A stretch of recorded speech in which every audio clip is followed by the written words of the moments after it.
Leremos apenas os 4 primeiros versos. Salmo de número 23.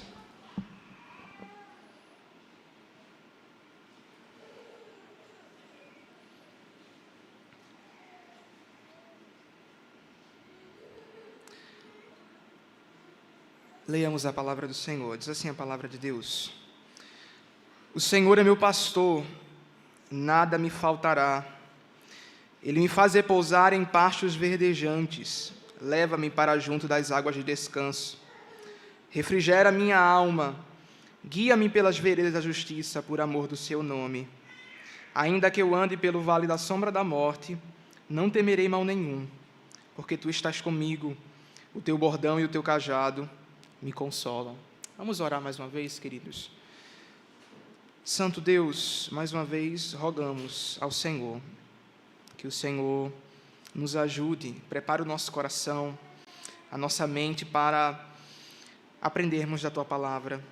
Ensina, Senhor, nos ensina nessa noite, nos ensina a Tua Palavra e trata com o nosso coração, trata conosco, trata com Tua igreja, e que Tua Palavra seja exposta, Deus, fielmente, e que nós possamos ser edificados, o Teu povo seja edificado, e que tudo isso redunde na glória do Senhor, em glória ao Teu nome.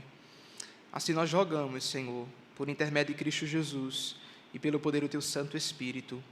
Amém. Amém. Irmãos, todo relacionamento envolve deveres, envolve diversas coisas que o cercam, mas também todo relacionamento envolve benefícios. É verdade que um relacionamento conjugal entre marido e mulher, ambos têm seus papéis, ambos têm seus deveres uns para com os outros, um para com o outro, mas é verdade também que ambos desfrutam de benefícios dessa relação, dessa aliança, desse relacionamento. E quando olhamos, irmãos, para esse salmo, os 4 primeiros versos, Davi, que é o seu autor, ele vai nos falar sobre o relacionamento das ovelhas com o pastor, ou da ovelha com o seu pastor.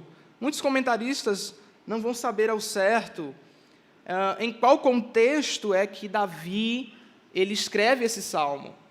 Mas é bem verdade que todos nós sabemos que Davi, ele é alguém que foi um pastor de ovelhas. Então ele fala com propriedade, ele fala com riquezas de detalhes desse relacionamento que é desfrutado por um pastor e suas ovelhas. Ele não é alguém que não conhece, ele não é alguém que não tem propriedade, mas é alguém que participou na prática do cuidado das ovelhas. Ele foi um pastor de ovelhas e ele teve contato com as suas ovelhas. Então, esse salmo é um salmo que carrega com ele muitos detalhes, é um salmo que carrega com ele muita profundidade, porque Davi, como um pastor de ovelha que foi, ele sabe muito bem como é que funciona esse relacionamento entre um pastor e suas ovelhas. É bem verdade, irmãos, que o nosso relacionamento com o Senhor não é apenas um mero relacionamento, mas é um relacionamento pactual. O Senhor se condescendeu de nós e Ele fez uma aliança conosco, nós pecadores eleitos, por meio do Seu Filho Jesus Cristo e em Cristo. E é interessante que Davi, quando nós olhamos para o primeiro verso desse texto, Davi ele começa citando o nome pactual de Deus. Ele se refere ao Senhor como o Senhor. Algumas traduções colocam como Yahvé, Jeová, mas veja, o Senhor é o nome pactual de Deus, é o nome que Deus se revela dentro de uma estrutura de pacto. E é interessante que Davi, ele não fala que esse Senhor, esse Deus que se relaciona por meio de aliança, por meio do pacto, não é um Senhor apenas que fez aliança com outros eleitos, mas é um Senhor que é Senhor dele. Por isso que ele fala, Ele é meu Senhor. E quando nós olhamos para essas primeiras expressões que Davi ele vai trazendo aqui no primeiro verso, nós lembramos das palavras pactuais do Senhor, quando o Senhor anuncia dizendo, eu serei o vosso Deus e vocês serão o meu povo. Davi é certo de que Deus fez uma aliança com ele e por isso que ele pode abrir a boca e declarar que ele é meu Senhor. Porque ele mesmo se condescendeu dele e entrou em uma aliança com ele e agora ele pode declarar que esse Senhor é o Senhor dele. É por isso que Davi chama o Senhor de que ele é o meu Senhor. E não só isso, ele é o meu pastor. E é sobre isso, irmãos, que nós vamos refletir hoje nessa noite. É sobre, não os deveres, mas sobre os benefícios que nós desfrutamos do relacionamento pactual com o Senhor. Os benefícios que nós desfrutamos do nosso relacionamento com Deus. E vamos listar aqui 4 benefícios a partir desses 4 versos. O primeiro benefício, irmãos, ele se encontra aí no finalzinho do verso 1, quando Davi termina dizendo assim, o Senhor é meu pastor, nada me faltará. Irmãos, a palavra nada aqui no hebraico, a melhor tradução para ela, as ocorrências no Antigo Testamento para ela, a melhor tradução aqui para ela não é a palavra nada, mas sim a palavra não. E aí nós conseguimos compreender melhor o texto. Porque, veja, algumas pessoas, ao terem contato com esse texto, com esse verso, elas vão deturpar esse verso, achando que, quando o texto fala que nada me faltará, quer dizer que ela nunca vai faltar emprego, ela nunca vai faltar doente, nunca vai ficar sem saúde. Ela acha que nada disso vai sobrevir à vida dela, porque está lá no texto, nada me faltará. Mas, veja, é uma má interpretação do texto. É um mau entendimento do texto. Então, veja, a melhor tradução aqui para a palavra nada, aqui, na verdade, é a palavra não. E quando nós traduzimos a palavra não, perceba como nós conseguimos compreender melhor. Veja, o Senhor é meu pastor, não me faltará. Veja, não é que o emprego não vai me faltar. Não é que a saúde não vai me faltar. Não é que outras coisas não vão me faltar. Isso vai faltar, e nós sabemos que falta. Nós sabemos, diante da realidade, que emprego falta. Muitos estão desempregados. Nós sabemos que muitas vezes a saúde falta. Nós sabemos disso. Nós sabemos que muitas vezes muitas coisas nos faltam. Mas não é sobre isso que o texto está falando. O texto está falando que quem é que não vai nos faltar é o Senhor que não vai. É Ele que não vai faltar.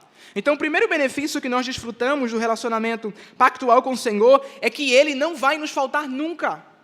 É que Ele é suficiente para nós. É que Ele que é tudo o que nós precisamos. Que ainda que tenhamos falta de emprego, tenhamos falta de casa, tenhamos falta de tantas outras coisas, Ele não vai nos fazer falta. E Ele é suficiente para nós. O Senhor, que é o nosso pastor, Ele é suficiente para nós. Ele é aquilo que nós precisamos. Ele é aquele que preenche a nossa alma. Nós cantamos agora há pouco que temos sede do Deus vivo. Ele é aquele que a nossa alma nela deseja. Ele é aquele que pode saciar a nossa alma. Só Ele é suficiente para nós. E por isso, crianças que aqui estão, ainda que seus pais não dêem aquele seu brinquedo que você tanto pediu, não te levou naquele parque que você tanto queria, não te levou ao shopping que você queria, saiba que se Ele te der Cristo, é tudo o que você precisa. Crianças, Cristo é tudo o que vocês precisam. Jovens que aqui se encontram, ainda que falte aquele namoro, aquele noivado, ainda que falte passar no vestibular, ainda que falte entrar na universidade, no curso dos sonhos, Cristo é suficiente para você. Cristo é tudo o que você precisa. Nada dessas coisas podem preencher a tua alma, podem saciar, porque a tua alma tem sede de Deus e não dessas coisas. Essas coisas não podem te preencher. não podem saciar a tua alma, o teu coração. Somente Cristo é suficiente. Homens que são pais, também casados, ofereça a Cristo para sua família. Tudo que sua família precisa, não é o carro do ano, não é a casa, a mega casa. Tudo que sua família precisa, sua esposa precisa, seus filhos precisam, é de Cristo. Então dê Cristo a eles. Porque Cristo é suficiente. Mulheres que são mães, inclusive hoje é dia das mães. Mulheres que são mães. Antes de ser o dia das mães, é o dia do Senhor. E tudo que vocês precisam é Cristo. Cristo é suficiente para vocês. Vocês devem oferecer aos seus filhos Cristo, porque Cristo é suficiente para os seus filhos. É Ele que pode saciar a alma dos seus filhos. Todas as coisas do mundo passam, são passageiras. O que seus filhos precisam é de Cristo. O que o seu lar precisa é de Cristo. O que você precisa é de Cristo. E Ele é aquele que promete em sua palavra não nos faltar. Pode faltar tudo, mas Cristo é aquele que não nos falta. É aquele que é suficiente para nós. E esse, irmãos, é o primeiro benefício que nós desfrutamos do nosso relacionamento pactual com Deus. É que Ele promete que não vai nos faltar. E isso, irmãos, deve consolar o nosso coração. Quantas vezes o desespero toma o nosso coração diante de faltas da vida? É aí que precisamos trazer essa verdade ao nosso coração, de que Cristo é tudo que eu preciso, de que Cristo é suficiente para mim, de que Ele não vai me faltar, ainda que tudo nessa vida me falte, Ele não irá me faltar. E isso deve ser de consolo para o nosso coração. Nos dias difíceis, de falta, de adversidades, devemos lembrar que ainda que falte tudo, Cristo não nos falta e Ele é suficiente para nós. Eu não sei da sua realidade, eu não sei se você está há tanto tempo pedindo por emprego, ou há tanto tempo tentando passar no vestibular, ou há tanto tempo procurando alguém para casar-se, ou há tanto tempo procurando tantas outras coisas que lhe faltam, mas saiba de uma coisa, que você precisa de Cristo. Ele é suficiente para ti. É dele que você precisa. É dele que sua alma tem sede. E só Ele pode saciar a sua alma. Por isso descanse nessa verdade, de que ainda que falte tudo, Ele não nos falta. Mas segundo, irmãos, segundo benefício que nós desfrutamos do relacionamento com o Senhor, se encontra aí no verso 2 e no início do verso 3, quando Davi diz assim: Ele me faz repousar em pastos verdejantes. Perceba, Davi, como eu falei anteriormente, Davi sabia com propriedade como era o relacionamento das ovelhas com seu pastor, ou do seu pastor com suas ovelhas. E Davi sabe que as ovelhas, elas não comem qualquer tipo de pasto, elas são exigentes, né? Como nós. Né? Elas não comem qualquer coisa. Então, se tiver um pastozinho ali meio acinzentado, amarronzado, ela não come. Né? Ela só come pastos verdes. E dentro ali do território de Israel, né, na Palestina, nós percebemos que ali havia muito deserto. Há muito deserto. E encontrar pastos verdes era um trabalho muito árduo.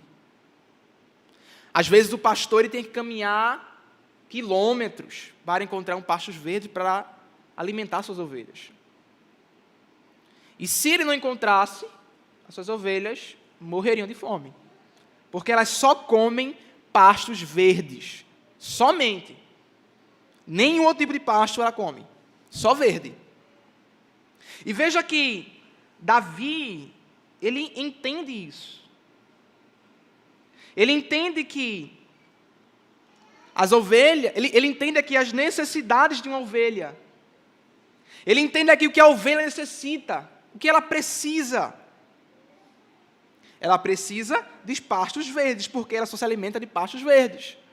E por isso o Senhor é aquele que nos leva a pastos verdejantes, porque Ele sabe aquilo que nós realmente necessitamos. E aqui, o segundo benefício, que nós podemos extrair aqui do texto, é que o Senhor, que desfrutamos do relacionamento pactual com o Senhor, é a provisão e a restauração do Senhor. Veja, o Senhor é aquele que não só não vai nos faltar, mas é aquele que também que provê tudo que as suas ovelhas necessitam. Então Ele leva as suas ovelhas a pastos verdejantes. Por quê? Elas só se alimentam de pastos verdes, elas são exigentes. Já foi lá no restaurante, você chegou lá e tem uma comida que você queria, não, eu quero daquele jeito assim, tal, eu quero a carne passa de tal jeito, Falando de comida uma hora dessa, pessoal querendo comer, Então veja,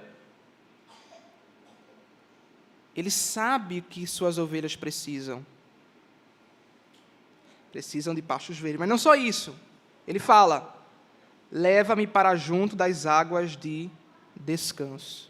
Perceba, outra coisa que as ovelhas também, elas são exigentes, é o quanto a o beber a água. Elas não bebem água em águas correntes, em rios agitados. Elas têm medo, elas têm pavor disso.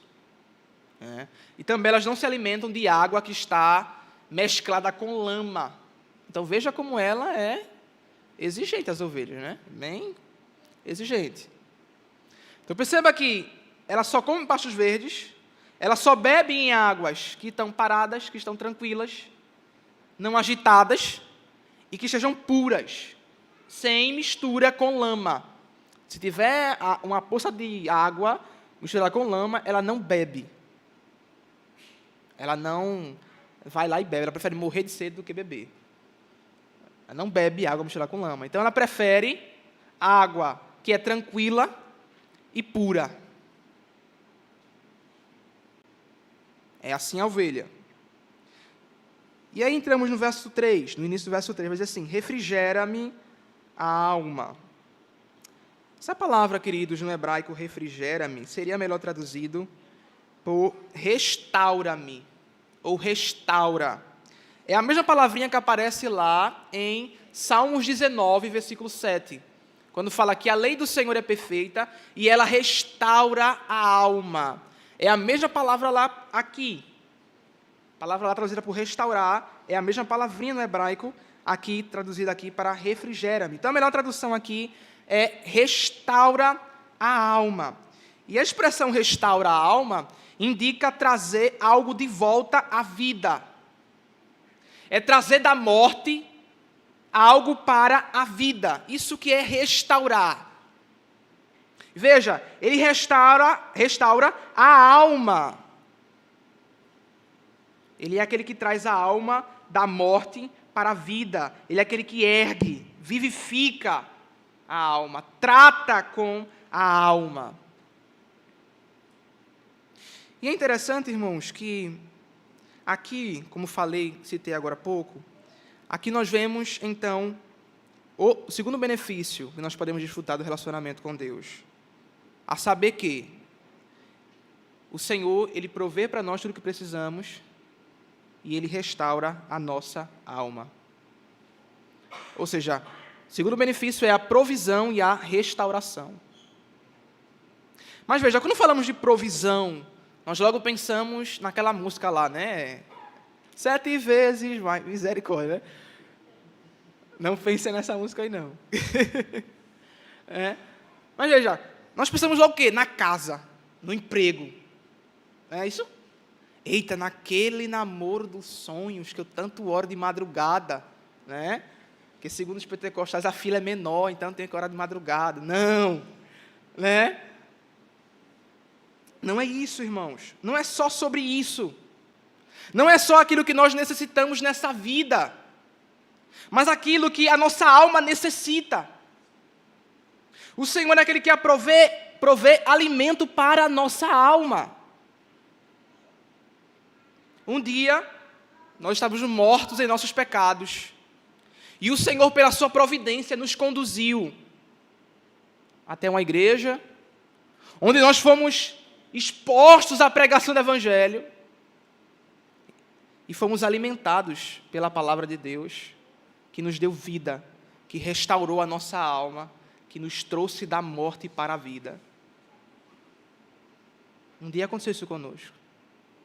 E é curioso, irmãos, quando eu leio esses dois versos, eu me lembro do que Cristo falou em João 10.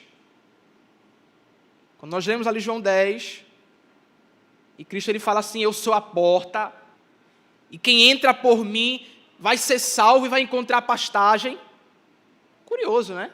Essa linguagem do Senhor Jesus. Ele mesmo se identifica como: eu sou o pastor e dou a vida pelas ovelhas. Veja, ele se identifica como pastor do seu povo.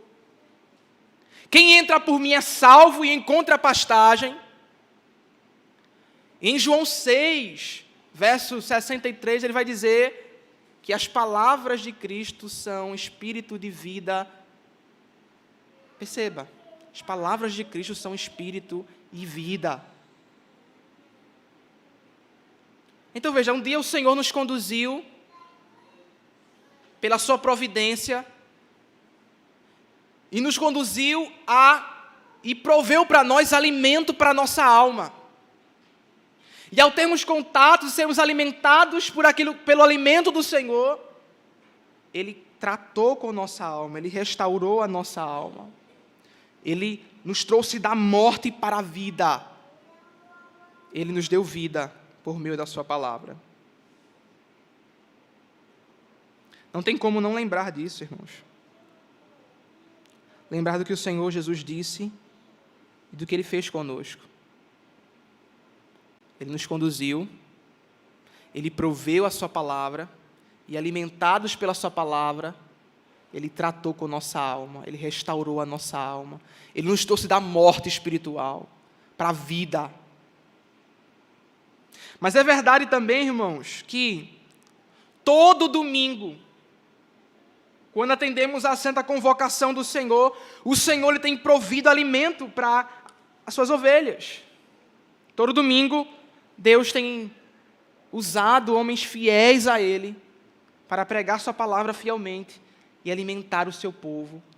E todo domingo, a alma do seu povo é tratada, é cuidada, é pastoreada. O alimento do Senhor é provido. Todo domingo, o Senhor tem tratado com a nossa alma. Todo domingo nós saímos daqui consolados, confrontados, repreendidos, exortados, encorajados. Todo domingo o Senhor tem tratado com nossa alma. Todo domingo o Senhor tem provido alimento puro para que a nossa alma seja tratada, cuidada. Porque é desse alimento, irmãos, que precisamos. Mais do que a casa dos sonhos, mais do que o emprego dos sonhos, mais do que o casamento dos sonhos, mais do que qualquer outra coisa que o Senhor possa nos prover, possa nos abençoar, possa nos dar. Ele provê sua palavra para nós. E Ele trata com nossa alma. Todo domingo, atendendo a santa convocação do Senhor, e sendo exposto à mensagem do Senhor, à pregação da palavra, somos tratados. A nossa alma é restaurada, é refrigerada, é consolada pelo Senhor. Não só um dia Ele nos guiou pela sua providência e nos deu alimento à sua palavra e nos trouxe da morte espiritual para a vida, mas também todo domingo Ele nos alimenta, Ele provê o alimento para a nossa alma e Ele trata com nossa alma. Ele restaura a nossa alma, Ele cuida de nós, Ele trabalha em nosso coração, Ele desconstrói a nossa mente para que possamos ter a mente de Cristo. Todo dia todo domingo, todo o dia do Senhor, Ele tem feito isso por nós. E isso, irmãos, é fruto do relacionamento que Ele tem conosco, da aliança que Ele tem conosco. Por conta da aliança, Ele convoca o seu povo para adorá-lo. E no culto ao Senhor, Ele é aquele que alimenta a alma de suas ovelhas. Ele trata com a alma delas. Ele restaura a alma delas. Se você aqui nessa noite ainda não é um cristão, não foi alcançado pela graça do Senhor, saiba que primeiro, somente Cristo é suficiente para você ser salvo. E só nele há pastagem, só nele há palavras de vida eterna, só nele há palavras que geram vida, só Ele pode restaurar a tua alma.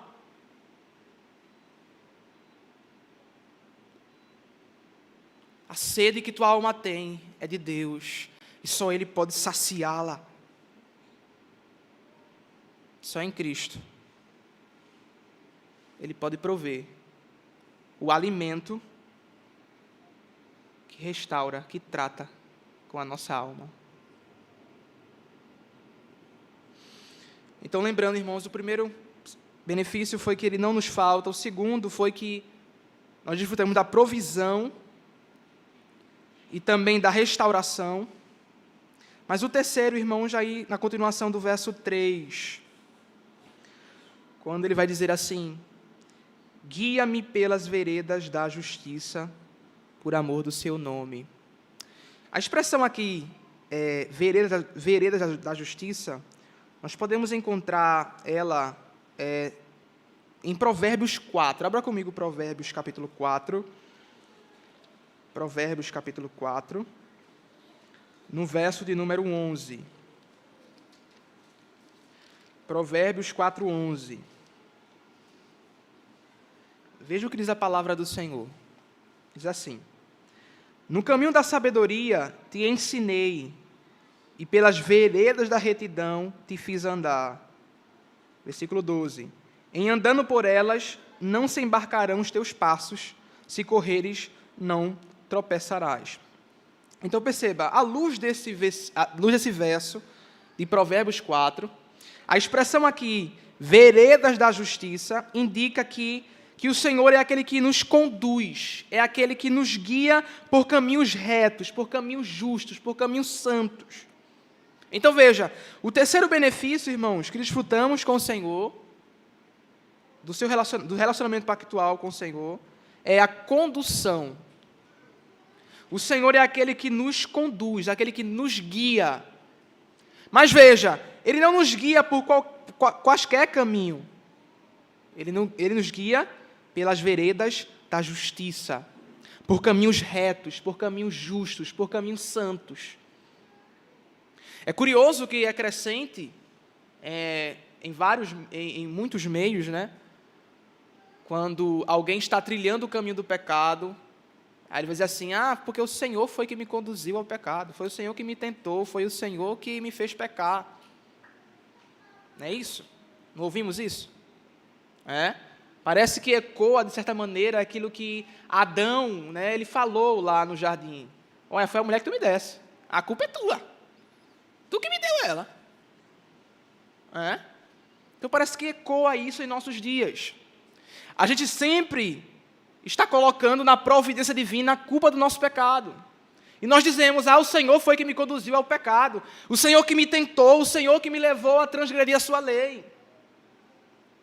Mas nós aprendemos na palavra de Deus, irmãos, tanto em Tiago, capítulo 1, verso 13, que vai falar que Ele não tenta ninguém, porque Ele mesmo não pode ser tentado pelo mal e a ninguém tenta.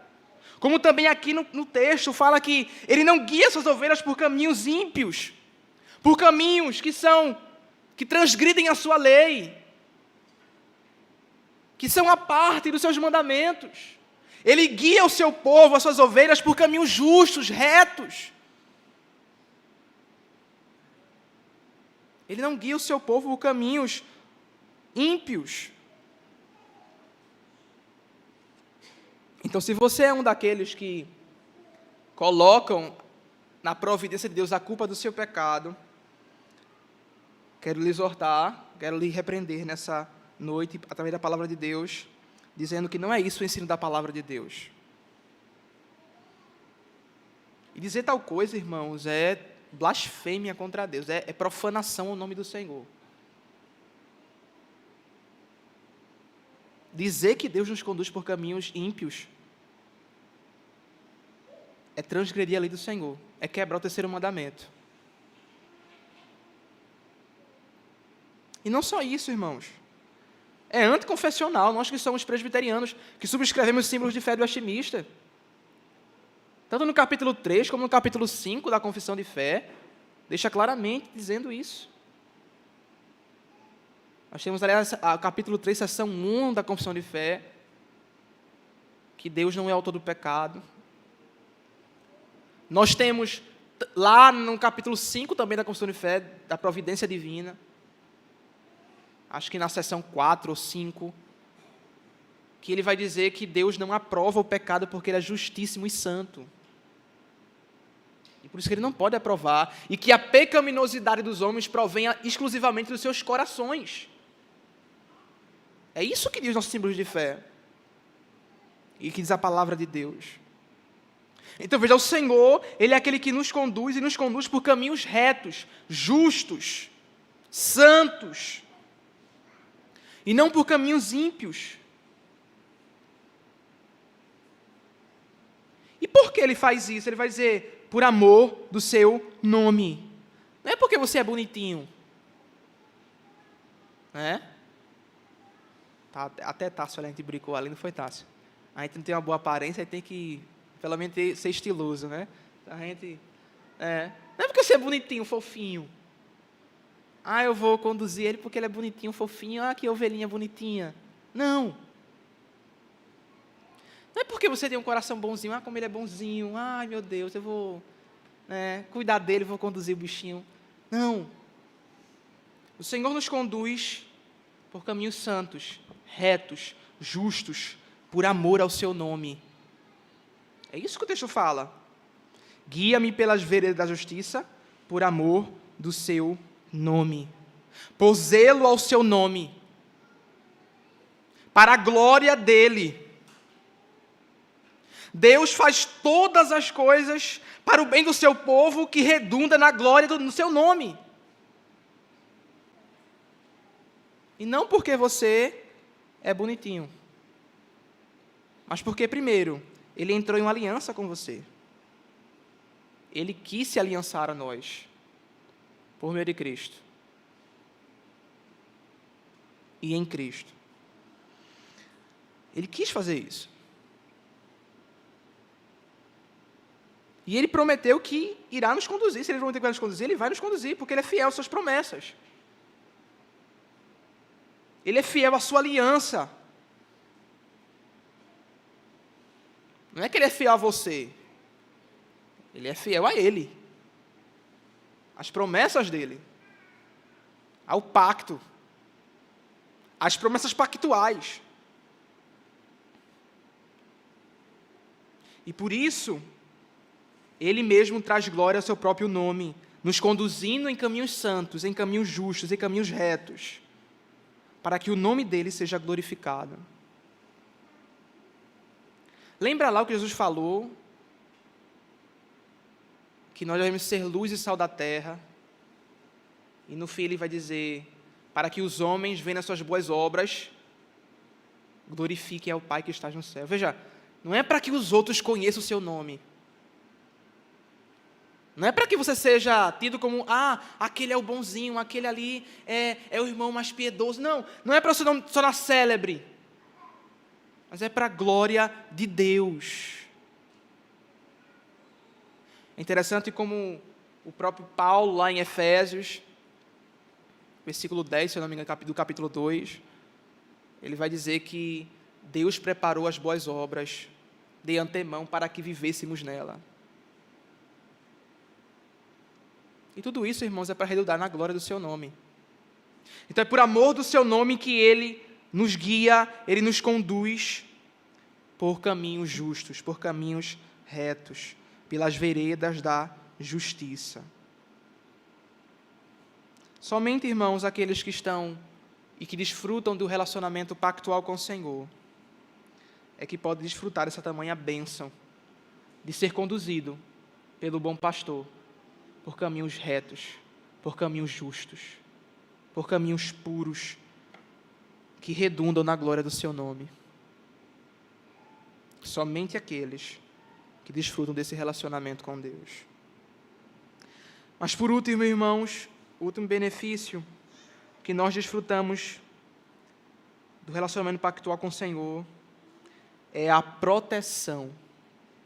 E aí se encontra no verso 4, quando diz assim, a palavra de Deus: ainda que eu ande pelo vale da sombra da morte, não temerei mal nenhum, porque tu estás comigo. O teu bordão e o teu cajado me consolam. Percebam, esse vale da sombra da morte aqui que é citado por Davi, era uma região no território da Palestina ali, que era muito perigoso. Havia muitos assaltantes, havia muitos lobos, muitas feras que poderiam ali devorar as ovelhas, os ladrões roubar as ovelhas. Tinham até penhascos também, que as ovelhas poderiam cair e acabar morrendo. Então era um lugar bem perigoso, muito perigoso. E às vezes era o único caminho para se chegar até o destino final, onde o pastor queria conduzir suas ovelhas. E eles tinham que passar por ali. Não tinha outro caminho. Eles tinham que passar por ali.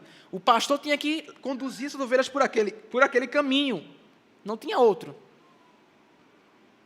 E é natural que, nesse lugar, nesse trajeto, é natural que a nossa alma se apavore, é natural que as ovelhas se apavorem, com medo. Mas aí o salmista Davi vai dizer que as ovelhas não devem ter medo, elas não devem temer nada, mal nenhum, porque o pastor está com ela. Veja, está reforçando a mesma ideia do verso 1. O Senhor não vai faltar. Logo, no vale da sombra da morte, Ele não vai faltar, Ele vai estar comigo. Então, descanso, eu não posso ter medo. Então, perceba como o salmista ele vai amarrando todo esse salmo. E aí ele vai dizer, não temas, não tenha medo algum, porque eu estou com você. O Senhor está conosco. Por isso vocês não devem ter medo. E ele termina dizendo, o teu bordão e o teu cajado me consolam. Aqui o bordão e o cajado, faziam parte de uma mesma vara. De um lado era o cajado, do outro lado era o bordão. O bordão é naquela forma, como se fosse, como é que se chama? Aquela formazinha, como se fosse um gancho, uma forma como se fosse um gancho. E o bordão servia para justamente puxar as ovelhas, se caso ela caísse do penhasco, puxar elas, proteger elas. A vara servia para, às vezes, disciplinar as ovelhas, quando elas queriam sair do caminho, aí o pastor, dava uma varinha nela, para ela voltar para o caminho. Veja, não é maldade do pastor não, tá, gente? É amor do pastor pela sua ovelha. Ele não quer que ela se perca. Ele não quer que ela se fira. E por isso ele tem que disciplinar ela para ela voltar. Senão ela vai-se embora. E aí, quando ela vai-se embora, todo mundo segue junto. É assim as ovelhas. Se uma sair, o resto vai tudo atrás. Então ele precisa disciplinar aquela para que ela volte para o caminho e continue caminhando ali junto com as outras ovelhas, ali sendo conduzida pelo pastor. Mas também o cajado servia também para proteger ela das ameaças que porventura surgiam. Como eu falei, no Vale sobre a Morte tinha lobos ali, tinha feras por ali, que poderiam devorar as ovelhas. Então o pastor deveria ter esse utensílio para poder proteger elas, livrar elas desses males. E também dos ladrões. Então perceba, irmãos, que o pastor é aquele que por vezes conduz pelo vale da sombra da morte, mas diz para elas não temerem porque ele vai estar com elas, e ele é aquele que vai proteger elas com o seu bordão e com o seu cajado. E o seu bordão e o seu cajado traz consolo às suas ovelhas. E aqui nós podemos trazer algumas aplicações para a nossa vida. A saber, a primeira aqui, ainda que a nossa vida esteja em momentos turbulentos, de adversidades, em que o Senhor está nos conduzindo por esses caminhos de dificuldades, nós não devemos temer. O nosso coração não deve se apavorar, ser tomado pelo medo. Por quê? Porque Ele está conosco. Ele não vai nos faltar. Lembra do verso 1? Ele não vai nos faltar. Ele está conosco. Ele é suficiente para nós.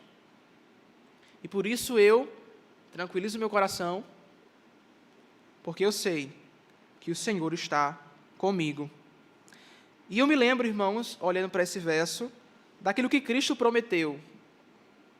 Lembra lá de Mateus 28, a partir ali do verso 19, até o verso 21, que ele fala: toda autoridade foi me dada no céu e na terra, por isso ide por todo mundo pregar o evangelho a toda criatura, e batizar em nome do Pai, do Filho e do Espírito Santo, ensinando a guardar todas as coisas que eu vos ensino, que eu vos ordeno.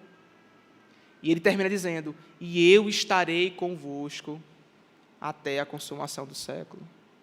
Veja, o Senhor Jesus promete estar com o seu povo até a consumação do século. Veja, ele fala: vocês vão pregar, vocês vão fazer discípulos, vão batizar, vão se reunir para adorar, vão ensinar a minha palavra, o que eu ordenei a vocês. Mas saibam, vocês não estarão só no meio do caminho. Vocês não estarão só nesse mundo que é um vale da morte. Vocês não estarão só nesse mundo, eu estarei com vocês em todo o tempo. Enquanto vocês peregrinam nesse mundo, enquanto vocês passam brevemente por esse mundo, por esse vale da sombra da morte, eu estarei com vocês. Por isso não tema. Por isso não tenham medo. Interessante como ele fala aos seus discípulos, preparando seus discípulos lá em João capítulo 14, verso 1. Ele fala: não se turbe o vosso coração. Credes em Deus e credes também em mim. Ou seja, faça cessar o seu coração, a turbulência do seu coração, e confie em mim. Descanse em mim, eu estou com vocês. E ele fala que não vai deixar eles órfãos.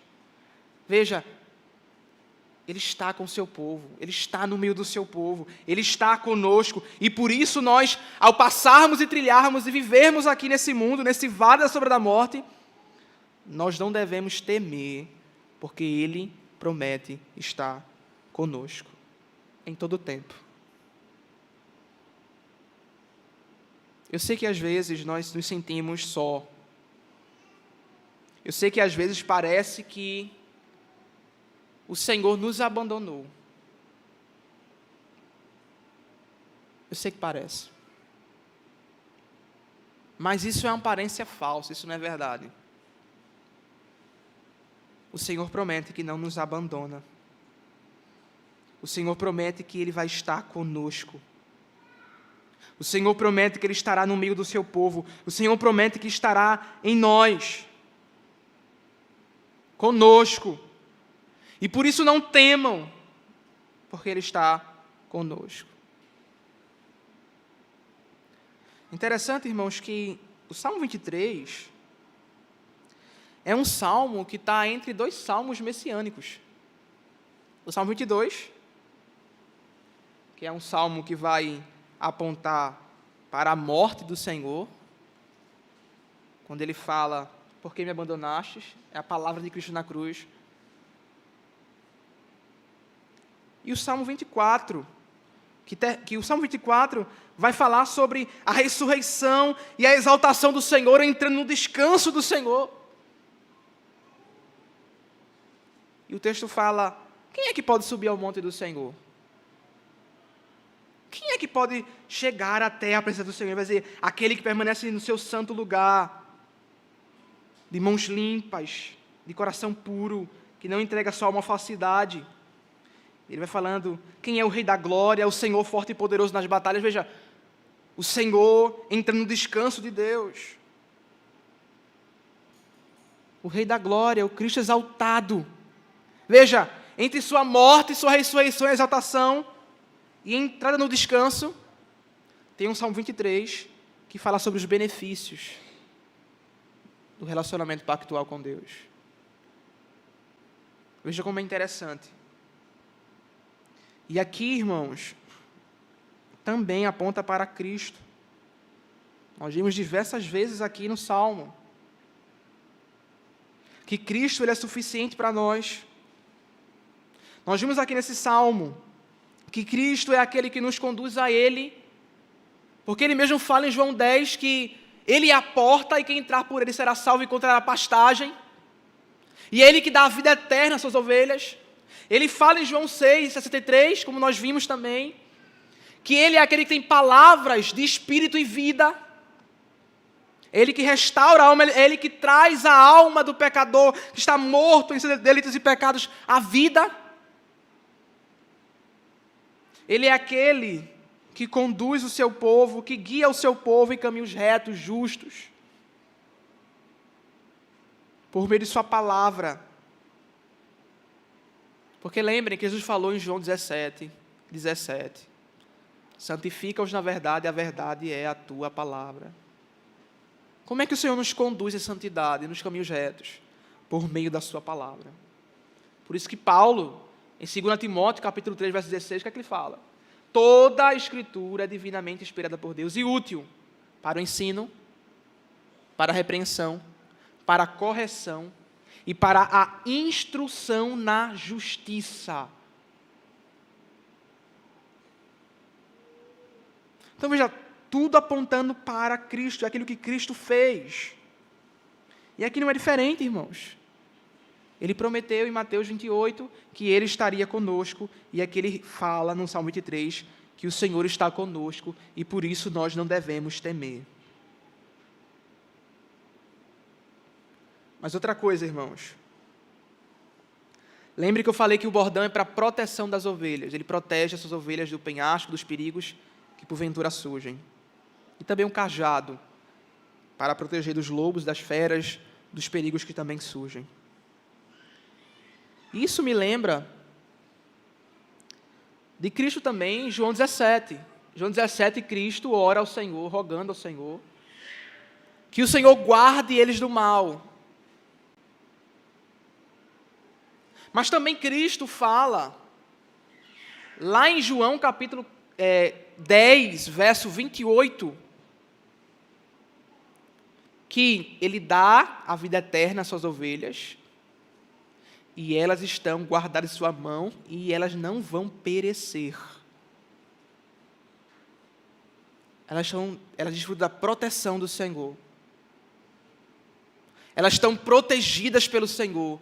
O Senhor deu a vida eterna a elas, e o Senhor guarda elas, para que elas não sejam arrebatadas de sua mão.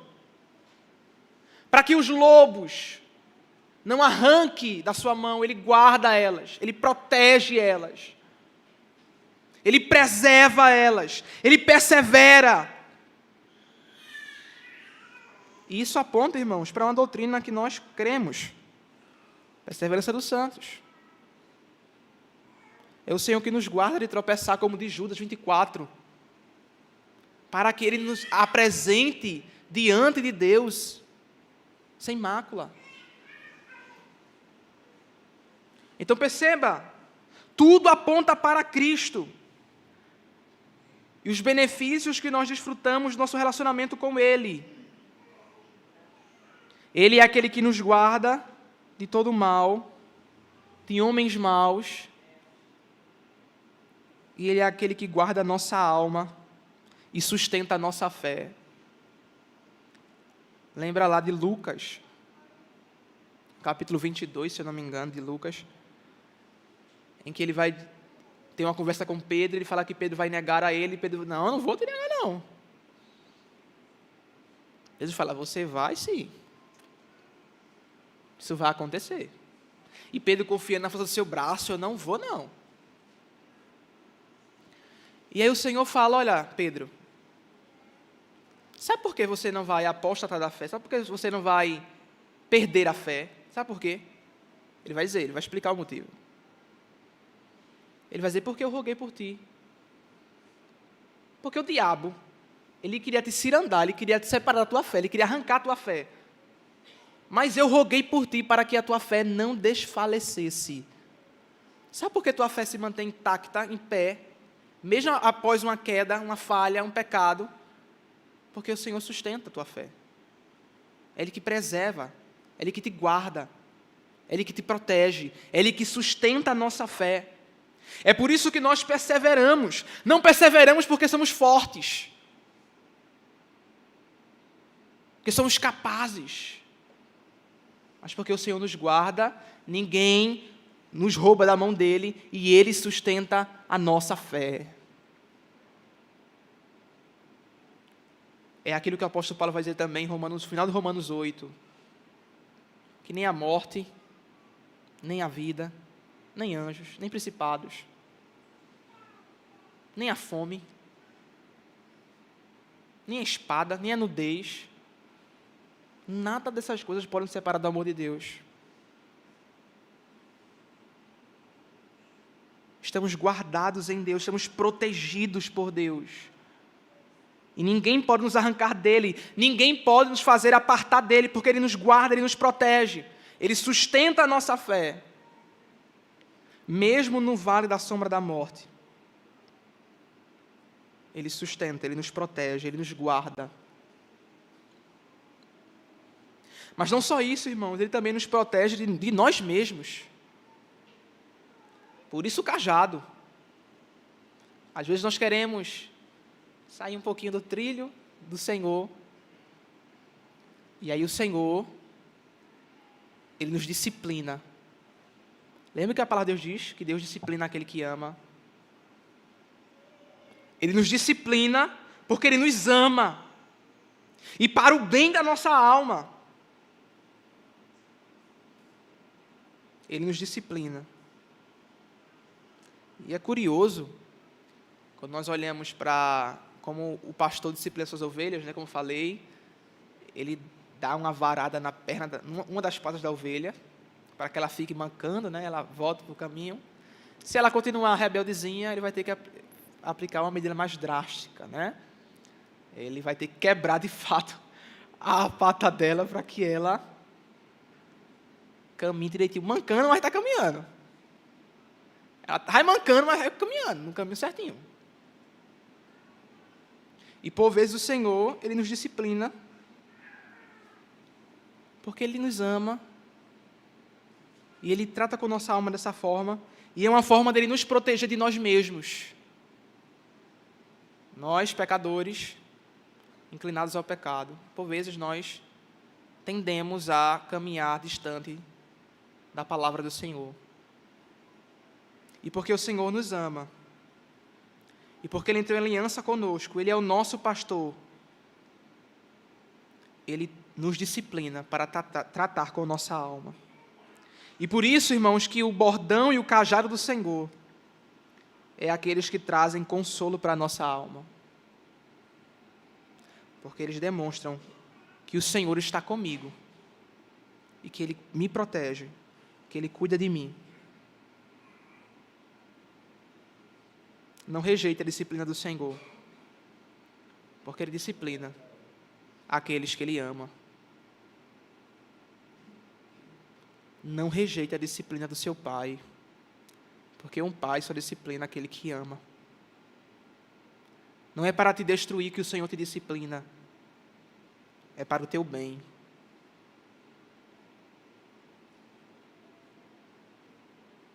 É para restaurar e tratar com tua alma. E não é por amor de ti que Ele te disciplina simplesmente, mas por amor ao seu nome, para a glória do seu nome.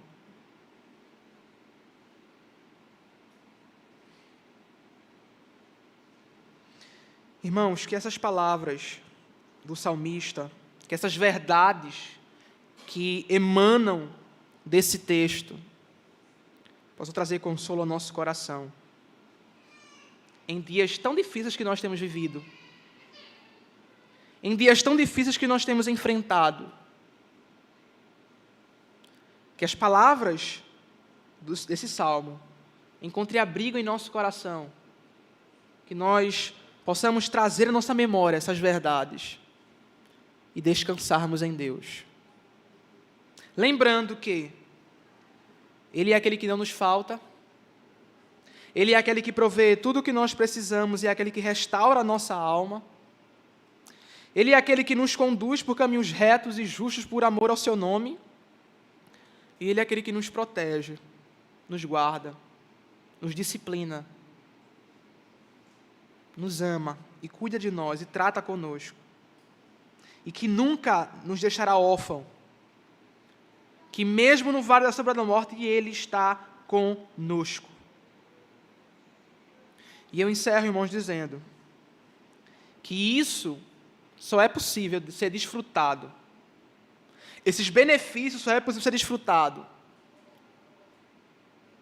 por aqueles que o Senhor entrou em aliança em Cristo. Somente por esses benefícios podem ser desfrutados. Se você vive à parte do Senhor, se você vive longe do Senhor, e você viu o Senhor falando por meio da sua palavra, dos benefícios que você pode desfrutar do relacionamento com Ele, que o Senhor Ele possa, por meio do seu Espírito, quebrar teu coração e te trazer perante o Senhor, humilhado, quebrantado, clamando por misericórdia. É verdade, irmãos, o primeiro Adão falhou. Ele quebrou o pacto de obras.